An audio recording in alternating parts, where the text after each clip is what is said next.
Dude, bro. Oh, yo, when it comes in... I'm trying to study the script here.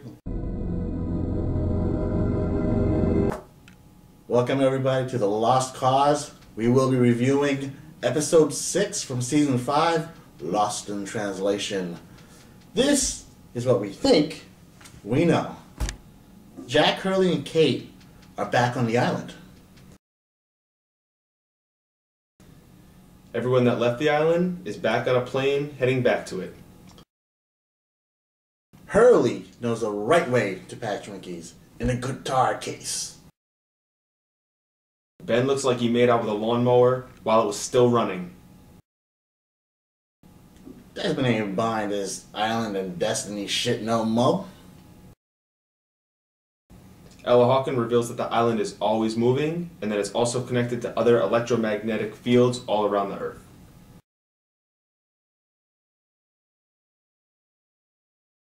Now this is what we think is up. Think. Jack, Ben, Desmond, and son find out from Ella Hawkins how they're supposed to get back to the island. Right. Yeah, why do you think she's so insistent on helping them out? Well, you know, we found out a few episodes ago, we think we found out that she may have been on the island and her and Widmore may or may not have had, you know, Faraday as their child. So she may be helping Widmore, actually. He may, you know, instilled some trust in her and kind of knew that the rest of the, you know, people that came off the island, you know, would end up going back to her and she could kind of get them back there, you know. I think that she's just kind of, she's playing with Widmore, I think they're on the same team. Wow. So, I would never have thought that they were, because if you think about it, you know, they sort of separated, so something must have happened. Yeah. But, you know... But Widmore seems like he's a powerful guy, you know what I mean? He's got the power to lock down airports and stuff, so why can't he just, you know, brainwash some biddy? Yeah, that's you know true. What I mean? I mean, I just locked down airports, put fucking dead people under the sea. Yeah. Like, you know, a plane full of them. What can't he do? You know what I mean? Well, I'd like to see him arm wrestle me. I bet I could beat his ass. Check out the guns, folks. Been flexing them 5:30 a.m.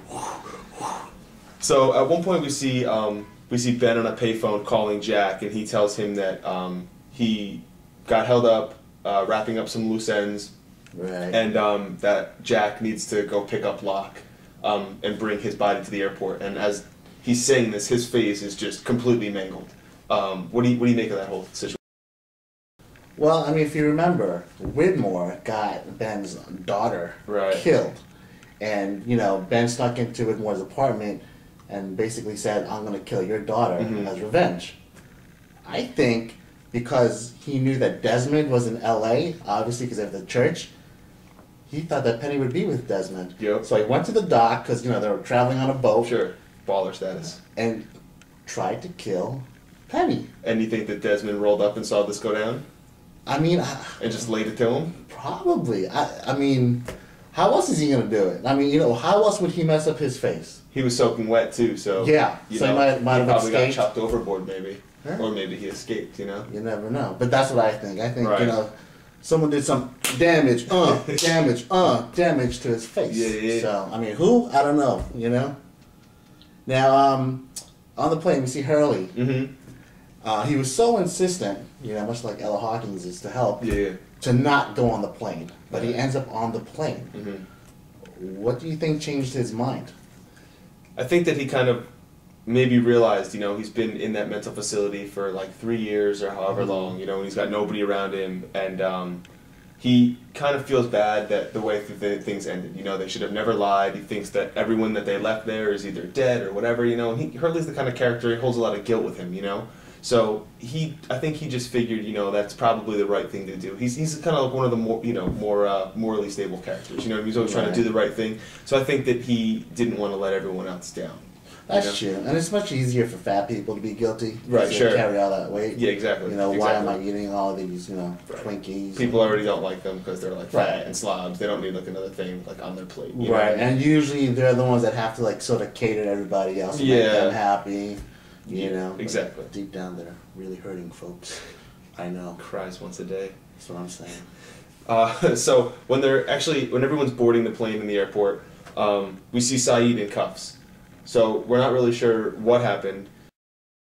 And then there's that other dude there that other Arab guy who kind of gave Jack the condolences at the airport. So what do we make of like everything that's going on with Saeed and this other Arab dude?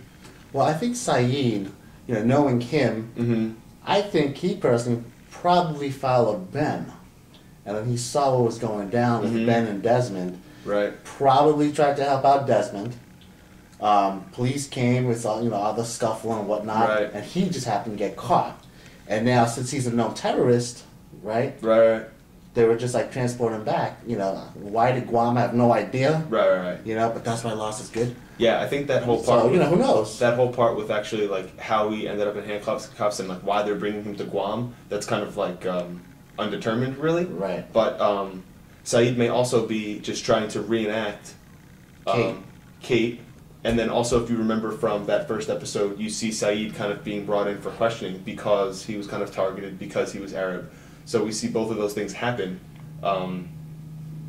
in this episode, Right, and I think also that guy, the Arab there, he was actually one of the terrorists that helped out, Saeed. Yeah, in one of those first episodes when they were in that room playing the video games, right. and Saeed discovered the kind of bug in the attic so or the ceiling there. Right, so I wonder if that guy takes the place of Saeed, who's taking the place of Kate.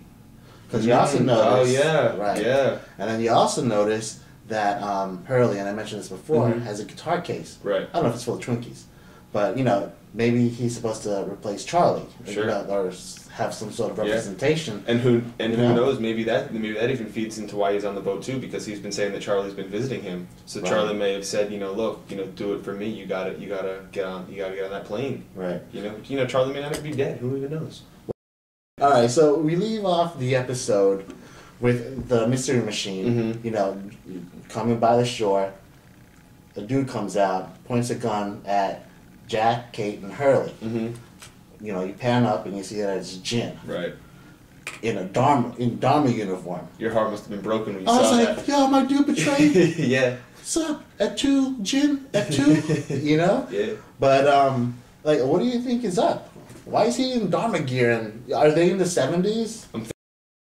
I'm thinking that they're probably in the 70s.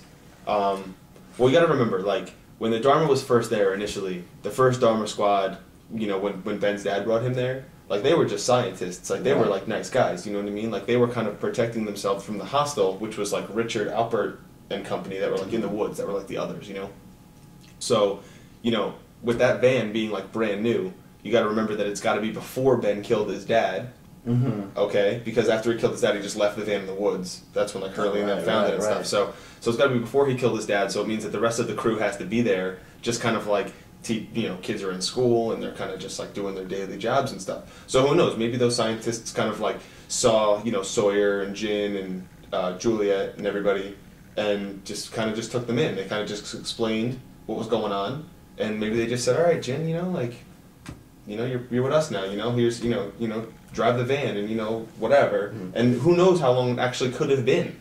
That's before true. from the Flash to the time that they actually showed up, it could have been forever. Who knows? Right. You know what I mean? So well, I also think that if anything, like you said, you got the scientists there and whatever. You have Faraday, who's a scientist, physicist, and you have Juliet there, who's a doctor. Right. So they probably were the icebreaker. We have some skills. They have some skills.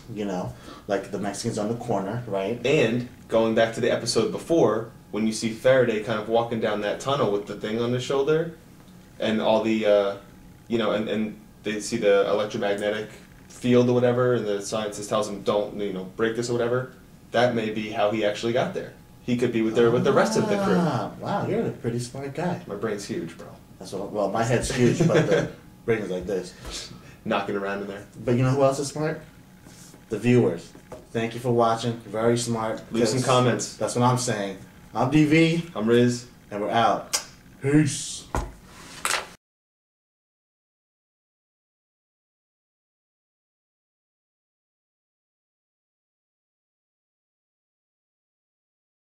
Are you ready? I wanna rock. Rock. All right. Get this ready. Voice all clear? I'm ready to do it. Jizz is down the throat? It's cleared out. All right, swallowed and everything. Nice. Mad nice.